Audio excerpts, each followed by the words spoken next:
ಮಾನ್ವಿ ಪಟ್ಟಣದ ಪುರಸಭೆಯಲ್ಲಿ ನಡೆದಂತಹ ಸಾಮಾನ್ಯ ಸಭೆಯಲ್ಲಿ ವಿರೋಧ ಪಕ್ಷದ ನಾಯಕ ರಾಜ ಮಹೇಂದ್ರ ನಾಯ್ಕ ಗುಡುಗಿದ್ರು. ಅವರು ಮಹಾನ್ ನಾಯಕರ ಭವನ ನಿರ್ಮಾಣಕ್ಕೆ ಸಿಎ ಸೈಟ್ ನೀಡುವಂತೆ ಆಗ್ರಹಿಸಿ ಲೇಔಟ್ಗಳಲ್ಲಿ ಸಿಎ ಸೈಟ್ಗಳ ಬಗ್ಗೆ ಸಭೆಗೆ ಮಾಹಿತಿ ನೀಡುವಂತೆ ಮನವಿಯನ್ನ ಮಾಡಿದ್ರು. ಸಭೆಯಲ್ಲಿ ಅವರು ಅಂಬೇಡ್ಕರ್ ಭವನ, ವಾಲ್ಮೀಕಿ ಭವನ, ದೇವರಾಜು ಅರಸ ಭವನ ನಿರ್ಮಾಣಕ್ಕೆ ಅವಕಾಶ ನೀಡಬೇಕು ಎಂದು ಹೇಳಿದ್ರು. ಒಂದು ಪಕ್ಷಕ್ಕಾಗಿಯೇ ಸಿಎ ಸೈಟ್ ನೀಡುವುದಾದರೆ ಇದಕ್ಕೆ ಕಾನೂನು ಇರುವುದೇ ಎಂದು ಪ್ರಶ್ನೆಯನ್ನ ಕೇಳಿದ್ರು. ಮಹೇಂದ್ರ ನಾಯಕ ಮಾನ್ವಿಯಲ್ಲಿ ಲೇಔಟ್ ಅನುಮೋದನೆಯಾದರೂ ಏಕಪಕ್ಷೀಯ ವಿನ್ಯಾಸದ ನೆಪದಲ್ಲಿ ಸಿಎ ಸೈಟ್ ನೀಡುವುದನ್ನು ಟೀಕಿಸಿದ್ದಾರೆ.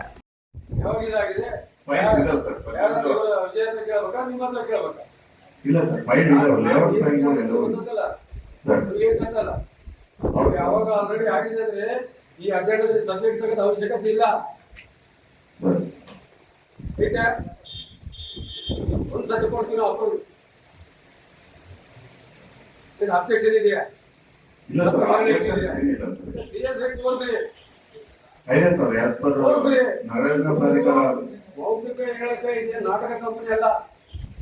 ಏನ ಕಾನೂನು ಪ್ರಕಾರ ಸಾಮಾನ್ಯ ಸಭೆ ಅಂತೇಳಿ ಎಲ್ಲ ಜನರಿಗೆ ನಾವಿಲ್ಲಿ ಕುರಿತು ಅಭಿವೃದ್ಧಿ ಏನ್ ಮಾಡ್ತೀವಿ, ಎಷ್ಟರ ಮಟ್ಟಿಗೆ ಆಗಿದೆ ಅನ್ನೋದು ತೋರಿಸ್ಲಿಕ್ಕೆ ಕೊಡ್ಬೇಕು. ನಾನು ಸಿಎಸ್ ಯಾಕೆ ಹೇಳ್ತೀನಿ ಅಂದ್ರೆ ಗೌಡಾಚಾರ್ಯ ಸಿಎಸ್ ಯಾಕೆ ಹೇಳ್ತಂದ್ರೆ ಸಿಎಸ್ 10ರಲ್ಲಿ ಈಗಾಗಲೇ ಸುಮಾರು 20 ವರ್ಷದಿಂದ ಪರಿಜುಮರೆಯವರು, ಸುಕುಮರಿಯವರು, ಲಕ್ಷ್ಮಕ್ಕ ಅವರು, ನಾವು ಏನ್ರಿ ಪತ್ರಿಕಾ ಭವನಕ್ಕೆ ಕಟ್ಟಡಕ್ಕೆ ಹೋಗ ಸಿಎಸ್ ಕೊಡಿ ಏನ್ರಿ, ಆಮೇಲೆ ಕನ್ನಡ ಸಾಹಿತ್ಯ ಪರಿಷತ್ ಕೊಡ್ರಿ, ಆಮೇಲೆ ವಾಲ್ಮೀಕಿ ಭವನ, ಅಂಬೇಡ್ಕರ್ ಭವನ, ಬಾಬು ಜಗಜೀವನರ ಭವನ ಏನ್ರಿ, ಆಮೇಲೆ ಹಿಂದುಳಿದ ವರ್ಗದ ನಾಯಕ ದೇವರಾಜ ಅರಸ ಭವನಕ್ಕೆ ಒಂದಾದ್ರೂ ಕೊಟ್ಟಿದ್ದು ಉದಾಹರಣೆ ಇದೆಯಾ? ನಾವು ಅಪ್ರೂವ್ ಕೊಟ್ಟಿಲ್ಲ, ರೆಸಲ್ಯೂಷನ್ ಮಾಡಿ ನೀವು ಕೊಟ್ಟಿಲ್ಲ, ಈ ಕಣ್ಣು ಮುಚ್ಚಿಕೊಂಡಿರ್ತೀರಿ ಲೇಔಟ್ ಮಾಡಕ್ಕೆ.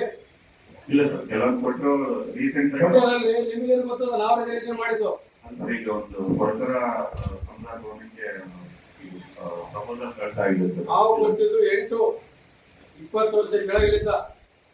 ಈಗ ಬಂದ್ರೆ 1 ವರ್ಷ ಆಯ್ತು, 2 ವರ್ಷ ಆಯ್ತು. ಈ ಖಾತೆಗೆ ಮಾತ್ರ ಸೀಮಿತ ಆಗಿದೆ.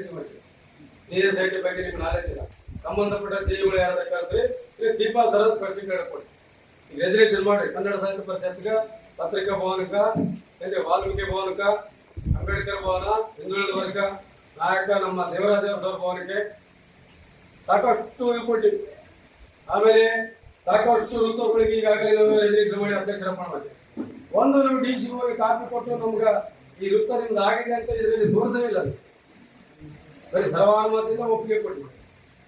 ಆದ್ರೆ ನಾವು ಡಿ ಸಿ ಅವರಿಗೆ ಕೇಳಿಲ್ಲ ಸರ್, ನಾವು ಇಲ್ಲಿ ಪ್ರಕಟಣೆ ಮಾಡ್ತೀವಿ, ಪತ್ರಿಕೆ ಮೂಲಕ ಪ್ರಕಟಣೆ ಮಾಡಿ ಅದನ್ನ ಯಾರನ್ನ ಅಬ್ಜೆಕ್ಷನ್ ಇದ್ರೆ ಸಬ್ಜೆಕ್ಟ್ಗೆ ಅವ್ರು ಹಾಕ್ಬೋದು, ಇಲ್ಲದ್ರೆ ಅದನ್ನ ನಾವು ಆದೇಶ ಮಾಡಿ ಕೊಡ್ತೀವಿ.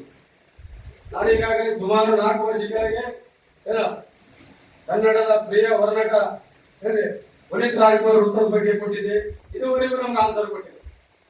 ಒಂದು ವಿಜಯಲಕ್ಷ್ಮಿ ಚೀಫ್ ಆಫೀಸರ್ ಇದ್ದ, ಜಗದೀಶ್ ಅವರು ಇದ್ದ, ಗಂಗಾಧರ ಚೀಫ್ ಆಫೀಸರ್ ಇದ್ದ, ಮತ್ತೆ ಇವರು ಸಹ ಇದ್ದಾರೆ. ಒಂದರ ಉತ್ತರ ಕೊಟ್ಟಿದೆ ನಮ್ಗ.